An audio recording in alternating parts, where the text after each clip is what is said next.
for all being here today on not really Earth Day, although we've decided this week this year it's Earth Week. And it's perfect that Friends of the Park here are doing this event and making sure that everybody is reminded again about the importance of being good stewards of our environment, and that if we're not, you know what, the next generation, the generation afterwards, are going to have a much harder time of it. So I wanted to just speak very quickly about two things that I am working on in relationship to protecting our Earth. One, starting today, we have launched an online survey asking people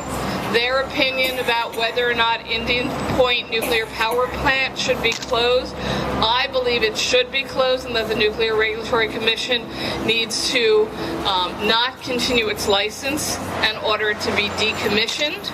for any number of reasons, not the least of which is all the horrendous realities going on for the country of Japan at this point in time. The fact that Indian Point is a 40-year-old nuclear power plant that is defined to be the most at-risk power plant in the United States of America, that it is on a fault line for earthquakes, and that the Nuclear Regulatory Commission has actually said,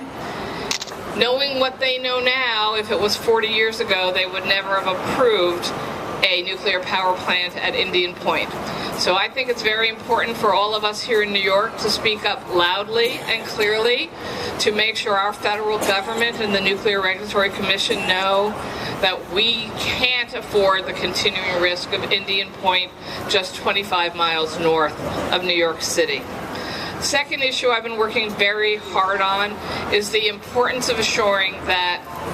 New York State does not make the mistake of neighboring states and allow hydrofracking of natural gas in the Marcellus Shale area of upstate New York until and unless it can be proven absolutely that there are not risks to our air and water system if we allow hydrofracking drilling to go on. And right now we know from the research and the science being done by the federal government, by neighboring states, that in fact the models being used are not safe. That the water systems in Pennsylvania have been polluted at an enormously fast and dangerous rate. That we do not have solutions yet about what to do with the wastewater that is contaminated, that there is documented increased radioactivity coming out of these well sites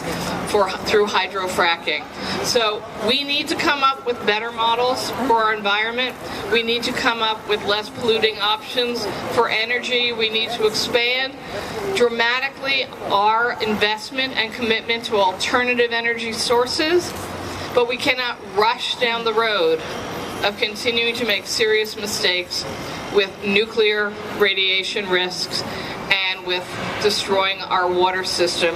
through hydrofracking. So there's so many other issues we could talk about on Earth Day, and I know that there's many organizations here who are doing exactly that, but I wanted to just run over to say hello, thank you for your investment in making sure we have a greener, healthier world going forward, and letting you know some of the work that I'm doing at the state legislature. Thank you.